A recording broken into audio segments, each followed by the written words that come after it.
Hey, what's up guys, TheJordude here back again with another Shadowverse video, and this is going to be another meta analysis video using GameAI's meta tier list.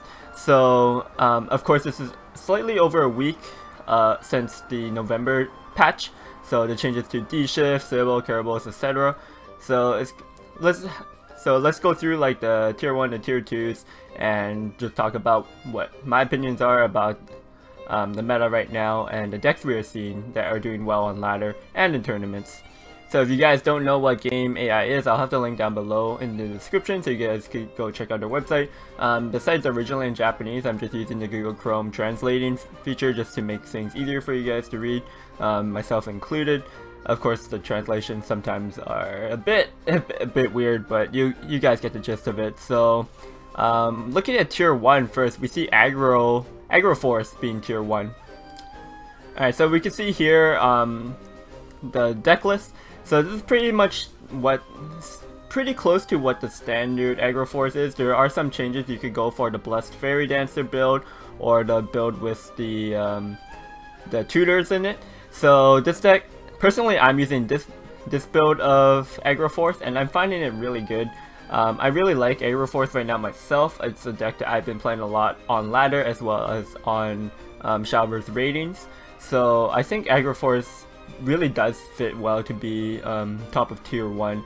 Just because it's so powerful. There isn't really bad matchups for it because there's so many 1 and 2 drops that you can see from the curve here. So you just pretty much flood the board and then a lot of times you win the game by turn 6. And the deck isn't like really a brain dead aggro deck. There's actually quite a bit of layers to this deck, such as like how much do you want to commit to your board? Do you need to save up cards in your hand to build up combos with your fairy driver, with your roach, and then you need to like count your damage for the next few turns. So this deck isn't like a simple like play cards on curve and kill your opponent kind of deck. There's actually quite a bit of stuff to it because there are still combo components that you typically see in forest decks.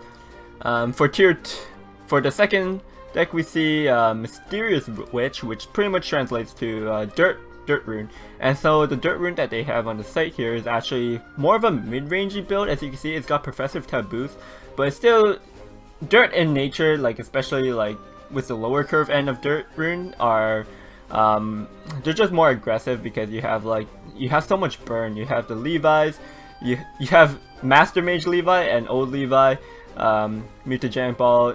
You have Wizardess of Oz for refill because you do dump your hand quite quickly. So I do really think that Dirt Rune is pretty much about the same power level as Aggro Force. One thing I have to say is that Dirt Rune is like one of those synergy decks, so at times it could be a bit less consistent. You could have like really awkward hands, might not be able to pull off your effects. But overall, I think on average, Dirt Rune is a really solid deck and does really deserve to be on tier 1 at the moment. It's just very powerful when everything goes to plan. Like Master Mage Levi just does so much right now in the meta. It destroys like Midrange Shadow. It's really good against Aggro Force. Aggro Force, they have to time their Lisas really well. So just the Master Mage Levi by itself is kind of what makes Dirt Rune as powerful as it is at the moment. The third deck we see on the top on tier 1 is Midrange Shadow. Not too much of a surprise here. This build in particular has kind of got more of a greedier build with Attendant of Knights in it, and Deathly Tyrant. But pretty much you could pretty much build Midrange Shadow more or less like this build and then still do really well, just because Midrange Shadow has been doing what it's been doing for so long, which is just it plays a good curve.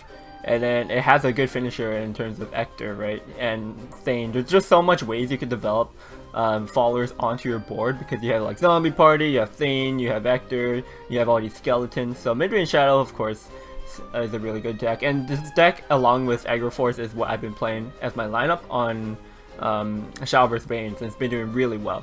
So Midrange Shadow, definitely tier 1 deck.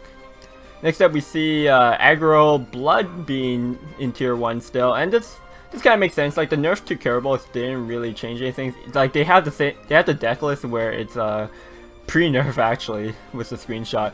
But yeah, the nerf to Caraballs, as I expected in my review, is just like nothing really changed about it. So you could just still play Aggro Blood and still doing the same thing. You're still burning down your opponent really fast. And Caraballs is still a very powerful effect. The one stat really didn't change much. So not much to say about Aggro Blood. It's just that we're kind of in that meta right now where aggro decks and mid-range decks are probably just the best right now, especially with D-Shift getting hit. So since you can't D-Shift out as consistently as quickly anymore,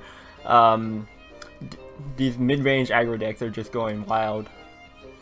And especially with like Dragon being hit too, the Sybil nerf kind of made it a bit weaker, although you still see a lot of ramp dragons doing well. It's just that Sybil is not just so oppressive against these aggro decks anymore. So the last deck they have on tier 1 is Vengeance Blood, and this is pretty much just really similar to what Aggro Blood is. This build in particular is not running the Caraballs version, which is kind of interesting to me. It's more of the old school style Vengeance Blood, so you're going for the oh, they don't have Devil Vengeance in here, but they have the Air Jammers, and yeah, it's just like Vengeance Blood. You play Belfagor on turn 4, then you go into Air Jammer on 5, and you just overwhelm your opponent. So pretty similar to Aggro Blood. It's just like aggro decks in general are just doing really well in this meta. The only aggro deck we don't see on tier 1 is Aggro Sword, but pretty much every other deck like Aggro Blood, Aggro Force, Aggro Rune are the tier 1 at the moment.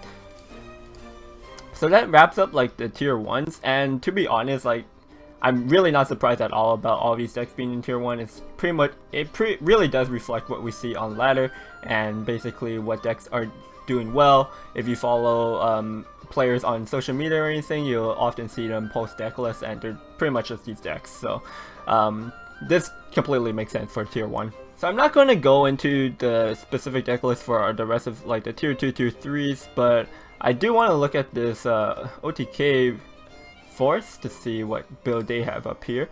OTK Roach being tier 2, top of tier 2 is pretty much what it's been like since the nerf to Goblin Mage, right? So in their particular build, they're running Jungle Wardens. I guess it's just for the, it's slightly better for the, this is way better for the aggro matchup because you're also running Maze in here, then Cassiopeia, and Aaron. They're not running Will of the Force, which is kind of inconsistent with the fact that they're going anti-aggro, but doesn't really matter. OTK Roach kind of makes sense. There are more Control Bloods in tournaments. Sometimes you see Control Bloods on a ladder, and then of course you'll occasionally run to some slower decks on ladder as well. So OTK Roach finds good matchups in those, and sometimes they can win against like the aggro decks. It's decent sometimes against Mid Shadow because they're running only two Death Breaths now, and you have like Cassiopeia to help deal with that. And like I was saying before, how the aggro decks are all tier 1, we do see Aggro Sword on tier 2 here, so it's pretty close to being a really good deck on ladder. We still see D-Shift in tier 2. It's not tier 1 anymore, but it is still in tier 2, as you guys saw from my decking gameplay video. That you can still play D-Shift on turn 7. It's not super rare, but it's not as consistent as it was before. But D-Shift is still a very powerful deck, and of course it's still going to destroy those control decks. So if you're playing like Control Blood, you pretty much have no chance of winning against a D-Shift rune. Ramp Dragon, Lamp Dragon still tier 2, this makes complete sense.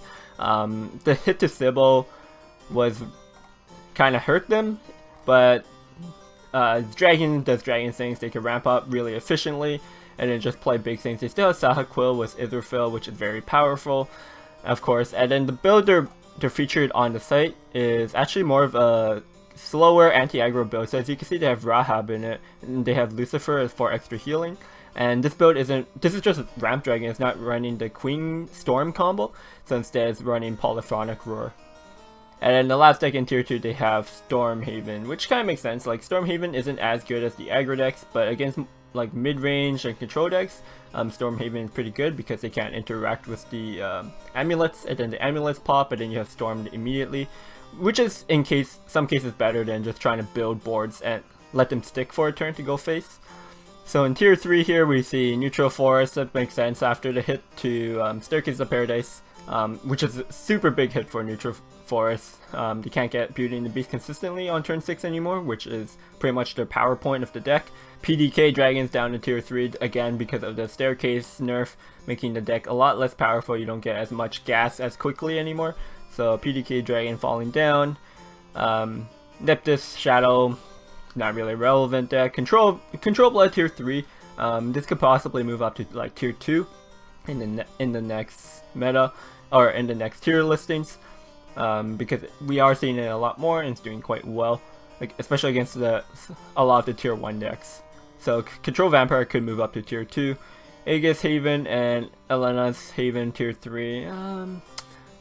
I think they're around like the bottom of tier 2, top of tier 3, so I'm not really surprised about that. So yeah guys, that's the tiers, the tier 1, tier 2, and 3 decks at the moment that GameAI has on the site. And to be fair, I think that they're pretty accurate this time around. Sometimes they have some decks where it could be placed differently, but I think this is really idealistic on what we are seeing on the meta right now, post November nerfs. I don't think there should be too many changes in this month, so expect to see pretty much like a meta like this for the rest of the month until the new expansion Chronogenesis, as well as the rotation comes in, because once those comes out, the expansion and the rotation, you guys can expect like huge changes. Like maybe similar archetypes will be in the same kind of tiers, but deck lists are going to change drastically, of course. So pretty excited about that in the end of the month, end of the year. So yeah, comment down below what you guys think about this tier list and what decks you guys are running currently on ladder and in tournaments. So thanks for watching guys, I hope you guys enjoyed. If you do, make sure you like this video, subscribe, and thanks for watching. See you guys next time. Peace. Hey guys, if you enjoyed the video, make sure you subscribe to my channel and turn on that notification so you know when new videos are up. Give this video a thumbs up and drop a comment down below. As always guys, I appreciate the support and thank you so much for watching my video.